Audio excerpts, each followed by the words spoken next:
Hey, what's going on, Dragon Ballers? Welcome back to another discussion video. This time, I'm going to talk about 5 decks that, to me, personally, you might think differently. These don't feel like you're playing the Dragon Ball Super card game. I know it's going to be controversial, but it's just a discussion video. It's something I've been thinking about the past few days. I thought it would be a cool video to make. There's been a few decks, both like pretty much these are all recent decks, but also some from the past as well, that just don't feel like you're playing the normal Dragon Ball Super card game, and those are decks I typically don't play.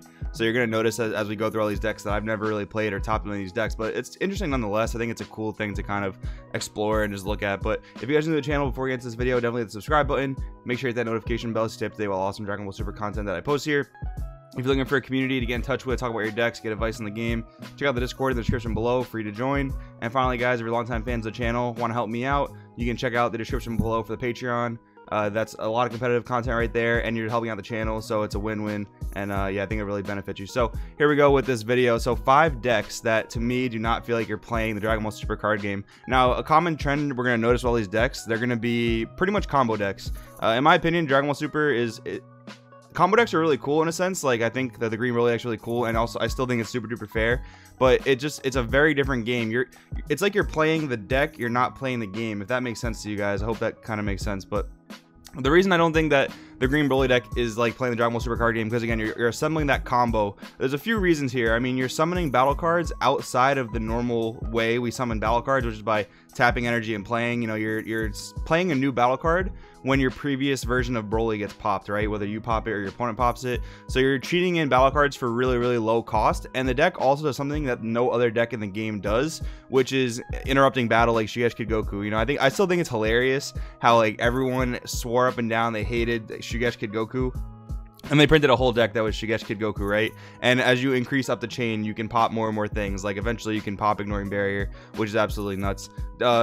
Neglecting the fact that this deck has a turn 2 kill potential if you see the secret rare, which is not going to happen all the time, but it does have that potential as well. So this is pretty much like a combo deck, but it's also like a boss monster kind of mid-range deck with high kill potential for early turns. So to me, doesn't necessarily feel like you're playing the Dragon Ball Super card game. It feels like you're playing, you know, a deck inside the game that doesn't really play like the game. And I guess maybe I have a super simplistic view of what the game is. Maybe I think I really enjoy that trading resources kind of thing. And this deck does trade resources, but it refuels up to 6 every single turn, which is another reason why it doesn't necessarily feel like the Dragon Ball Super card game. A lot of times when you play this game, you're attacking for damage and you're chipping away at your opponent's hand, right? So you're trying to just plow through their hand, and then eventually you want to be able to make them take life and eventually kill them. But this deck, if you don't kill them on a single turn, any cards they comboed with come back to their hand on the following turn. So kind of interesting, a little bit of thought there. The next deck is going to be androids, specifically cell chain. Now, androids, like if you're playing like super defensive turtle androids with no cell chain or no hand control,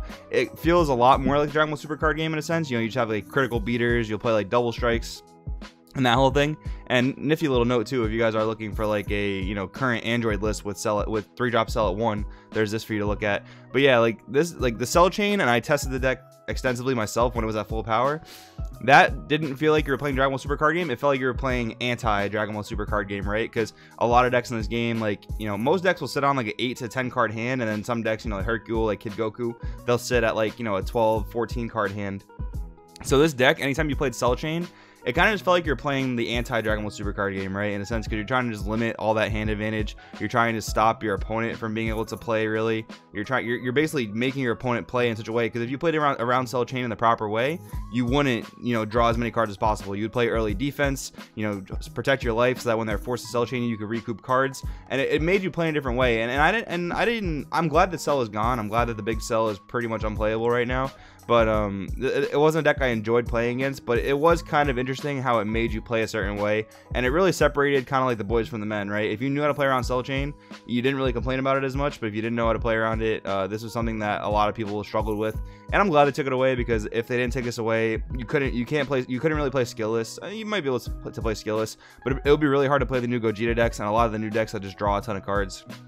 So for that reason, that kind of felt like the anti-Dragon Ball Super card game, in my opinion. So we'll go on to the next deck I have listed here, which is Shenron Gogeta. Everyone knows my favorite deck in the whole game, Shenron Gogeta, right? To me, I've always described this deck in a certain way. I've always called this deck building a puzzle. Like, it's just basically you need to play on curve, and if you play on curve, you win on turn 4. That was kind of like how I've always looked at the deck and how I've always explained it to other people. Turn 1 Crisis, turn 2 Objection, turn 3 Figure of Majesty, maybe double Figure of Majesty, and then turn 4 you're at 5 energy, either Gogeta 7 win con or at all costs win con, right? And that's kind of always how I viewed the deck, and to me it's pretty unfun to play, and it doesn't really feel like you're playing the Dragon Ball Super card game. There's not really as many decisions in this deck. Like, for a deck, I've talked about this before, for a deck and a leader that have like the highest ceiling in the game with like Monster Reborns and Free Wishing and World Peace and Child's Wish, the deck just does one linear thing, and to me it feels like I said, you're building a puzzle. You're not playing the Dragon Ball Super card game, you're playing Shenron Gogeta, which is like you boom or bust on turn 4. And I'm actually really happy this deck is busted more often than boon, because I hate getting my hand ripped apart and then just like triple strike through 9 life. So yeah, I still hate the deck, even though it's not as strong as it, you know, as I predicted it to be, or as it is. So yeah, another reason why I feel like this is not necessarily like you're playing the Dragon Ball Super card game, you're kind of just building a puzzle here. So we'll move on to the 4th deck on the list. We've got Agent of Destruction Dende. So this is where we get into like the Dragon Ball Super meets Yu-Gi-Oh kind of thing, right? So this is a deck that is essentially straight up combo, right? Like, this is a combo deck at its integrity, and you're just trying to assemble your turn 3 play of free wishing out the 3-drop Boo, searching any piece you need, whether it's the Barrier Boo or the Evolve Awakening Evil Boo. And then you hope you have a whole bunch of, you know, agents in graveyard, and that's pretty easy to do, whether you combo them away or you get rid of them with the Super Dragon Ball. So you have a lot of ways to do that. And yeah, this deck just, in my opinion, it reminds me a lot of Yu-Gi-Oh, and I have a little bit of PTSD from playing Yu-Gi-Oh back in the day. So yeah, this deck is just another way that I don't necessarily feel like you're playing the Dragon Ball Super card game. I feel like you're playing just a combo deck inside the Dragon Ball Super card game, where you drop your win con turn 3 and you hope it wins, and if it doesn't win, you have a lot of combo power to survive the next turn, and then you have, you know, turn 4, you can replay the entire combo and do it all again. This isn't meant to be a video where I'm like complaining about these decks, by the way. I know there's plenty of counters to these decks, like Crusher Ball for this deck, and then like Shenron Gogeta just has other hard counters in terms of other decks. This is not meant to be a complaining video, although I guess I do complain a little bit. But yeah, it's just a video where I felt like it's an interesting point that these decks play very, very differently than other decks in the Dragon Ball Super card game. Don't roast me too hard in the comments, all right? And with that being said, we'll get to the last deck on this list. So we got Super Shenron. No matter what variant it is, whether it's the Height of Mastery variant, whether it's a Storm variant, or whether it's a blue, yellow, Preface, Bulma variant, this deck, you can make an argument this deck is like playing Dragon Ball, but it's like playing Dragon Ball on crack or speed, right? Like, you're doing everything so fast, although at the same time, like, you're searching and drawing through your deck so fast, but at the same time, you're taking like super long turns, like 10, 15, 20-minute turns, just to make all your plays. Like, actually, my team captain Marcus made a comment on the Facebook group the other day where, you know, he listed out literally an entire turn's worth of actions, and it was like